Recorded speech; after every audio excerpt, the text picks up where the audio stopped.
About an hour of this reunion could have been sent in an email because y'all were dragging it.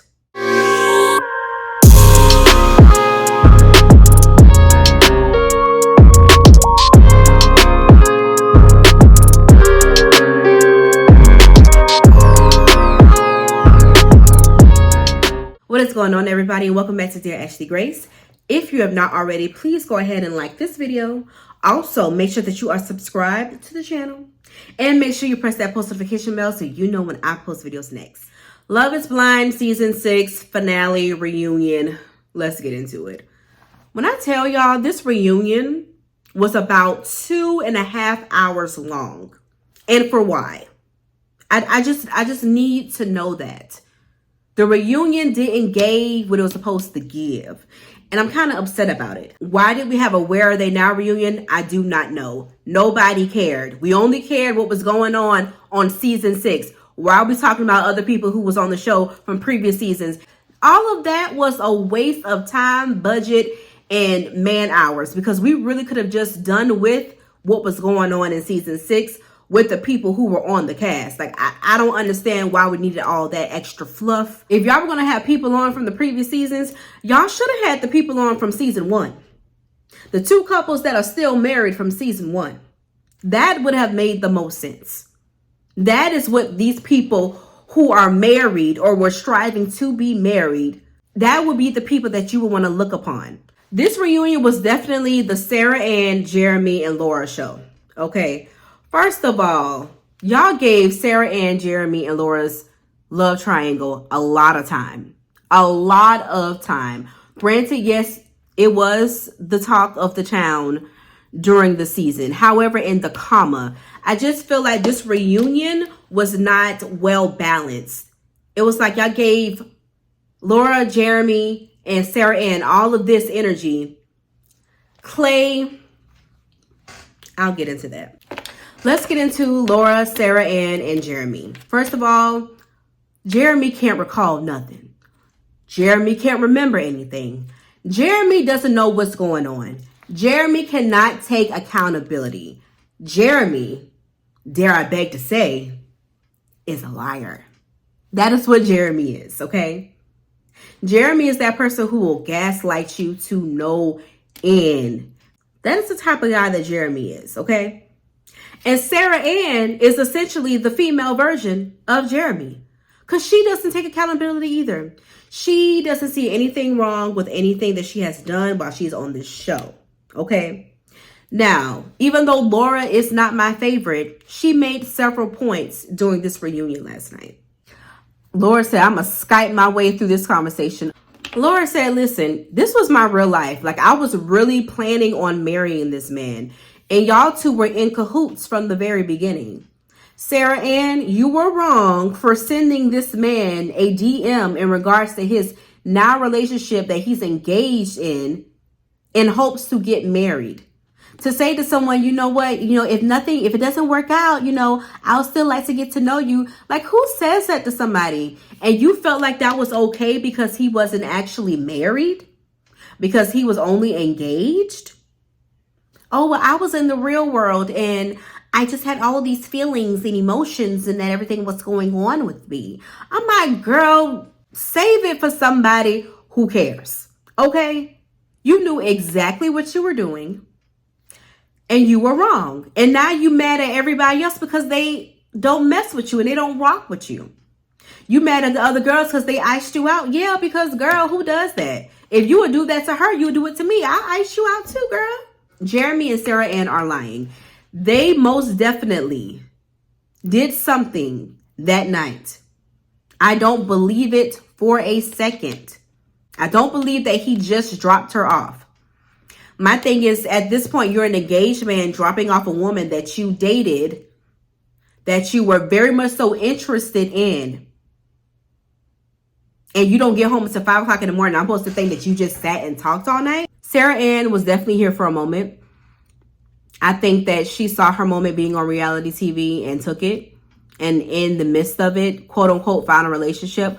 For one, according to Chelsea, Sarah Ann and Jeremy's relationship is always on the rocks. They're always on and off. The fact that these two moved in together is quite laughable. It's giving trauma bonding. Whatever it is, it's not giving cohesive relationship.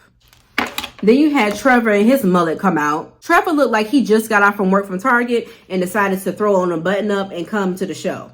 He looked so out of place. To me, it seems as if Netflix said, listen, we know you don't want to come, but this story of you having a girlfriend is really hot right now. We'll throw you a couple coins. Like that's the demeanor it's giving. He was like, I'm coming, but only because they paid me to be here.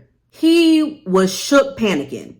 And I don't know if it was an act or if it was real, but I was like, if you don't get to it, this was him. Like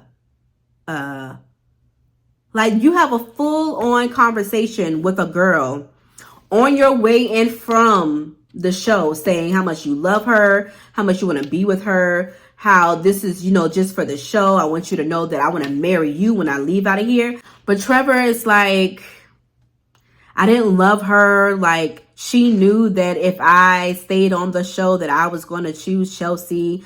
I just wanted to go with someone that I wouldn't usually go for outside in the real world. And Vanessa's like, were you trying to like advance your career? He was like, what career? Vanessa said, I don't know. She said, I don't know. Trevor's like, can I go? Can I just go, please? Nick was like, no, we gonna get the rest of this off, and then I'll tell you that you can go. But Trevor was not prepared for the night. Trevor's spot was definitely blown up. I don't think he was expecting for it to happen. And when it did, he just didn't know how to compensate for his lies. And I like how Nick addressed what everybody else was thinking, was that this show recently has been a vehicle for people to come on to and ignite some sort of fame within themselves, whether it's to gain followers or promote their businesses or to gain some notoriety. And I like that he addressed that, because that's what everybody's been thinking. Hell, I've been thinking that as well. Like this entire time, it just seemed like everybody was there for a look. No one was actually there to participate and to really be a part of the show. And I'm just glad that he addressed that. It was like, listen, like this is not what this vehicle was made for. That's not why my wife and I signed on to host the show. We really thought this would have been a great opportunity for people to come on and to really find love sight unseen. And we don't want it to be made into this thing to where people are just coming on here to try to get famous. Now let's get into Clay and AD. Okay, first of all, AD looked amazing per usual. Why was Clay sitting up there like a corpse the entire time? This was Clay. Like, relax your shoulders, sir. Okay, so the package on Clay and AD. This is where I feel like they dropped the ball. They did not ask enough of the questions that everybody on YouTube, TikTok, Twitter had about these two people, okay? For one, we wanted Clay to address why at all times he was always referring to AD's body, okay, in their relationship. Why he said yes body as she was walking down the aisle. That's crazy.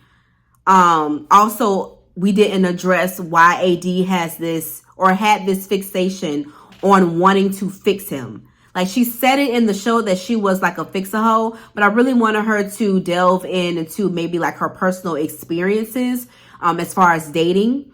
And then also I wanted to know why Clay decided to wait until they got to the altar to say that he didn't want to get married. According to AD, they had the conversation many times, like, listen, if you don't want to get married, let's end it here. Let's not get to the altar and be like, you know what, I don't want to do this. Like, we need to know before it actually happens. And according to AD, Clay said he would not embarrass her, that he would protect her heart and all the things, that he did not do any of the things. Now, Clay did get emotional during their package. You know, he said, I feel like a DICK. I'm upset that I hurt you. You are like the love of my life. But yet, and still in the same breath, he said his decision would still be the same, and that he would not have married AD in that moment. And you know what? Good for you, AD. Like, at the end of the day, what's for you is always going to be for you.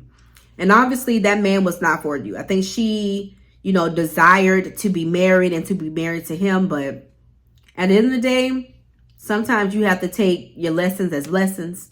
And she probably dodged a huge bullet at the end of the day. And I understand that people need therapy. Like, I get that 110%. But just because you need therapy, that doesn't mean that you get to treat people any way that you want to. And it's like, we all need therapy. Let's be very clear. In the world and the economy that we are living in, we all need some therapy. But we get to pick and choose how we show up in the world and how our lives affect other people's lives. Okay? And these are things that Clay knew before he came on the show.